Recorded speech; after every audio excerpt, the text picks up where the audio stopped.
Alright, so follow-up video. In a previous video I did a review and installation on the Daypack from SW-MOTECH. It uses the EVO Quick Lock system. This is the EVO City. So it's not the GS, which is one of their largest EVO supported bags. It's called the City, but it is built differently from the Daypack in that the Daypack sits flat, similar to how a sport bike would take a connection. And on the GS, it's really hard for me to get to this pull tab. In my experience, I have to really get under the bag and pull up on it, putting this on stress to get to it. On the City, this guy had the same issue. The previous owner, this is a used bag, had the same issue where he couldn't get to it, so he built a little extension here, which makes a lot of sense actually. Yeah, so you'll see here it's got a curved slope, so it fits better with tanks that have a nice slope on them, like the GS. This is a soft material, so it shouldn't scratch. So if I put any weight on it, it is going to rub against, possibly. We haven't put it on yet. This is the addition of, this is just one big pocket. This is the addition of two side pockets, as well as one in the front. The same Velcro holder for the map. Opening them up.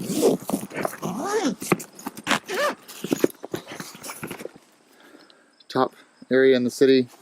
And then down below here, you have a ton of usable space. It's really amazing how much usable space you have in here. Lots of pockets, very deep. It's dirty, needs to be cleaned, but other than that, it's a gigantic bag. This one sells for, I think, closeout it was $115. This one sells for about $220. So you get a pretty big increase there. But I got this one for $105 used. So if I could have done it over, I probably would have gotten the City for the used price, but I didn't really, there wasn't, you can't know what's going to come up with the used market. Daypack was all I could afford at the time. But in retrospect, if you look at both of them side by side, the Daypack's going to be my to and from work commuter, without a doubt, and this is going to be my travel bag. They each have two separate purposes, for me at least. The Daypack really holds a bottle of water, keys, wallet, iPhone, a couple of charging, battery packs, that kind of thing. And this will pretty much hold, everything I need for, except for clothes, to go on overnighters. So it's a great little addition. And these are the same locking mechanisms, so I can use them interchangeably, which is really great. Let's get them on the bikes and show you side by side how they look. Alright, here's the Daypack installed. They really should just rename this the Commuter, but you can see how it doesn't really merge with the GS slope at all. Highly functional, very small, very lightweight. You barely notice it's there when you're riding. I'm 6'3", barely notice it's there.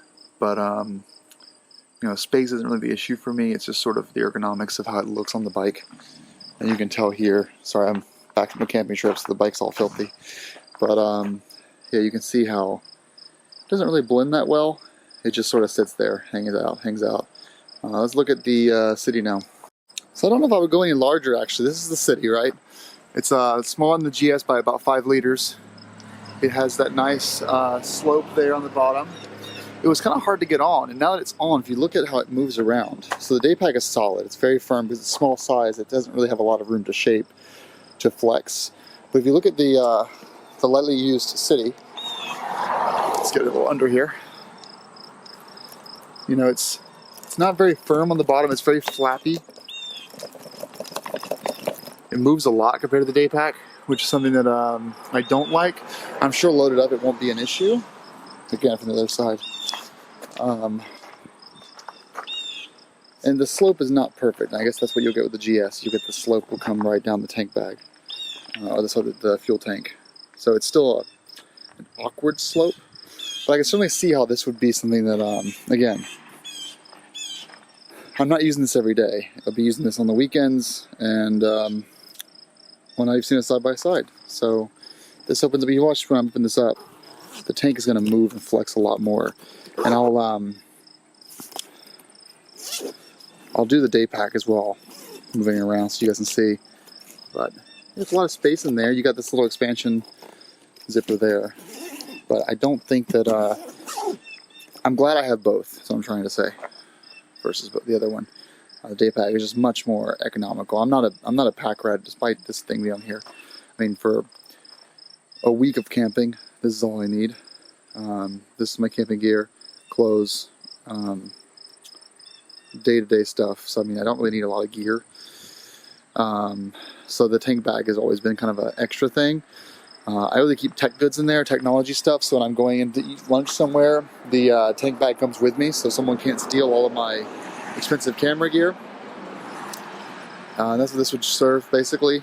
And definitely if I was doing a road trip, I would actually hate having to use this, but I would use it because I need the space. It's kind of one of those things. I would much prefer to have a smaller bag like that.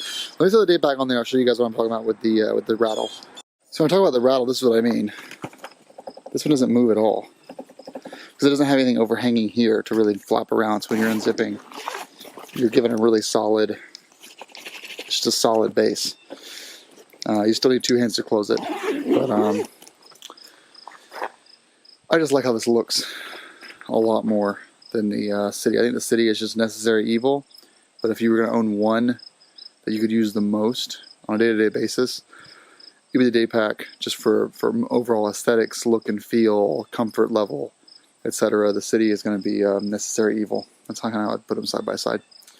Alright, well thanks for watching, guys, and as always, have a nice day.